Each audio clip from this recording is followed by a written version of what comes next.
These countries are collapsing.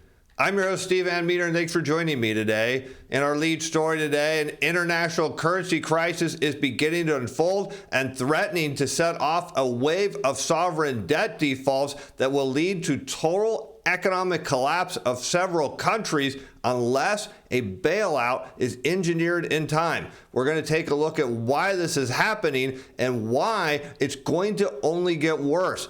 Plus, we're going to look around the world and try to find out if this problem is just localized with these countries or if it's starting to spread beyond those walls. And what we're going to find out is what's causing this is not exactly what you think. Let's go to Bloomberg, where we picked today's story up with a headline: World's riskiest markets stumble into crisis with dollars scarce. Now, this is really interesting because you start to think about the US dollar. Of course, we know it's the global reserve currency. Everybody needs it. Everybody wants it. And now the question is, why are we short them? What is the reason behind this? And how is it having such an impact? Why is it that a shortage of dollars can lead to a sovereign debt default? And why are these countries unable to stop it? So let's take a look at what's going on here under the covers. In some of the world's most vulnerable developing nations, the situation on the ground are dire. Shortages of dollars are crimping access to everything from raw materials to medicine. Meanwhile, governments are struggling with their debts as they chase rescue packages from the International Monetary Fund. So in a world denominated in dollars, if you need something on the global market, guess what you've got to have? You need dollars. And if there's a shortage or a scarcity of dollars, it means the price to get them is gone up. And so if you don't have the ability, if you don't have enough of your other currency to swap, or there's demand for the currency to get the dollars, well, what happens is you're suddenly priced out of these markets. You can't get the goods and services you want. And instead, you have to go to the International Monetary Fund and effectively beg for dollars and hope you get it in time, because the other part of that paragraph we looked at is struggling with their debts. Well, it should say struggling with their dollar-denominated debts. In Pakistan, let's see how bad this is. Factories have halted operations in past month as they ran out of currency to import raw materials. In Sri Lanka, the government set a limit of 20 liters of fuel per person a week as government hospitals are postponing non-urgent surgeries. And it's not to mention the international carriers have suspended flights to Nigeria. In Bangladesh, power producers are seeking $1 billion of foreign currency from the central bank. And Malawi, too, is facing a shortage of pharmaceuticals, fertilizer, and diesel amid declining imports, due to a dollar crunch. But see, this is where the media kind of has it wrong. They're saying, hey, due to a shortage of dollars, imports are down. Well, maybe the answer really isn't it's a shortage of dollars, but it's actually the global economy. That's what we want to think about here, is perhaps there's a problem in the global economy that's causing a shortage of dollars. And I know many of you are thinking, well, it's probably the Fed. Well, we'll get to them in a moment. These countries are mired in economic collapse, and some, like Pakistan, are teetering on the edge of another default. Major parts of their economies are struggling. The currencies are worth far less, too. So you think about this dollar debt issue, and there's a lot of dollar-denominated debt outside the U.S. If you can't get dollars, you can't pay on your dollar-denominated debt, because when you make that payment, what do you need? You need dollars. They don't take other things on those loans. You can't get dollars that you need. You end up defaulting on those loans. And next thing you know, you kick off a tidal wave in a crisis, a currency-led crisis, and you're seeing it just beginning now, when really this will be a big story later this year. It's tempting to say there's an EM crisis or emerging market crisis because the Fed is tightening. I knew we would get somebody would comment about the Fed here, but that takes a human agency away from policymakers in select countries that were enacting unsustainable fiscal policy. So here you have the idea is, hey, wait a minute, it can't be the Fed, although it possibly has something to do with the Fed. And I don't want you to discount what they're suggesting here, but they're trying to pass it off by saying, look, yeah, maybe the Fed's in play here, but look, these were unsustainable policies to begin with, and so maybe it doesn't really have that much to do with the Fed at all.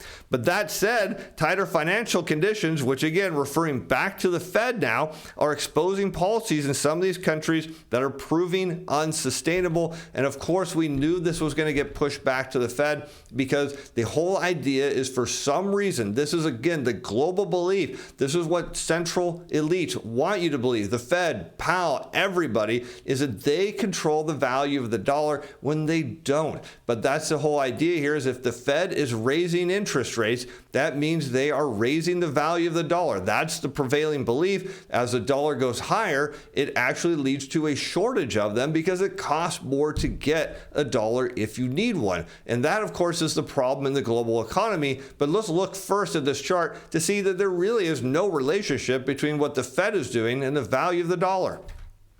And here we can note the federal funds rate actually went down going into the financial crisis. Well, and the dollar weakened as well before it shot higher. We're going to show you on the next chart why that actually happened.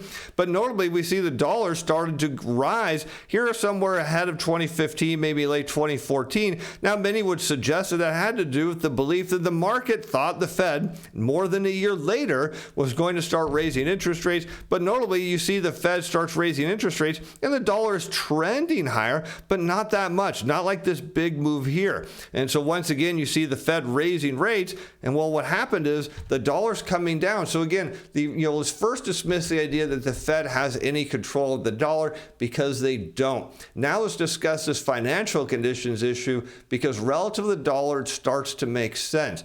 Because when you see demand for the dollar increasing, it's actually a good thing. You actually normally want that in a growing economy. But when the economy is slowing down and the dollar is rising, which is what we're seeing now, it tells you there's a global dollar shortage. How do you get more dollars? Well, we'll get to that in a moment. Let's first look at this chart.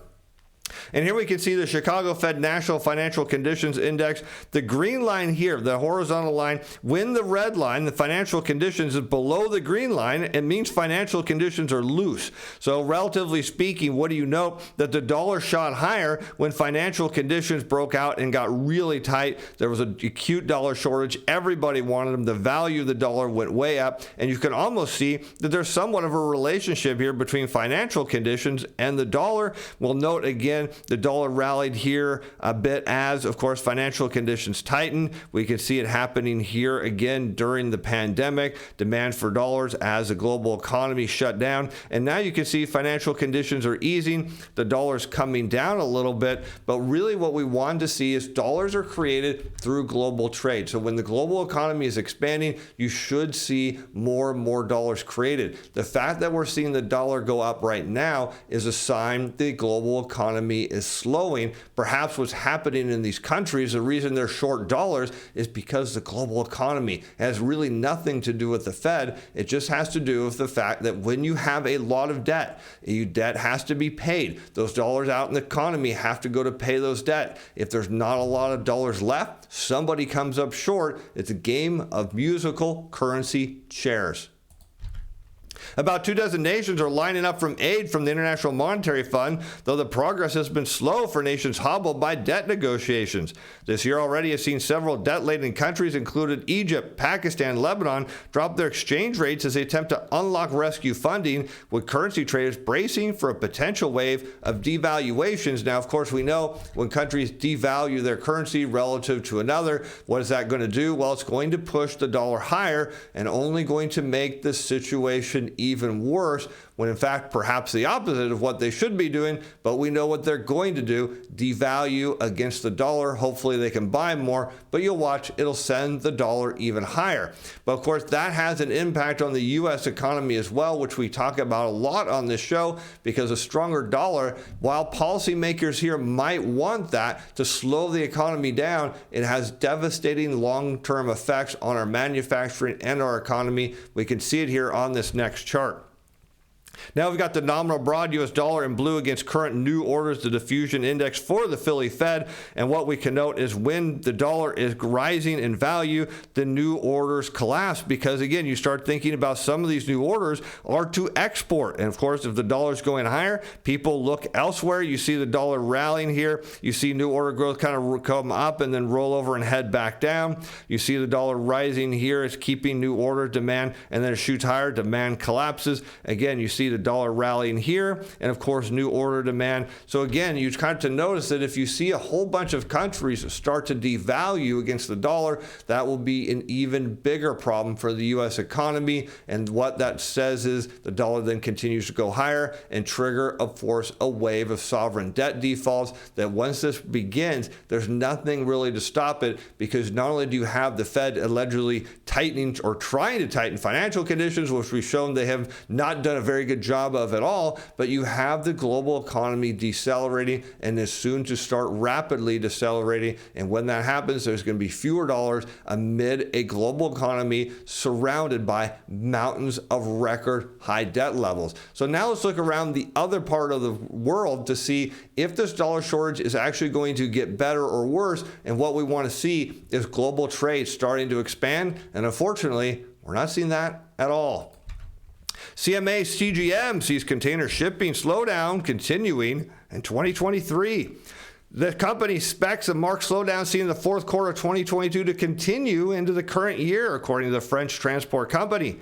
They expect the balance between supply and demand to remain challenging in 2023. Now, what that means is there's actually not a supply problem, but there's so much supply, at least in the shipping industry, there's not enough demand to fill it. That's the way we should be reading this, and sure enough, that's what they validate.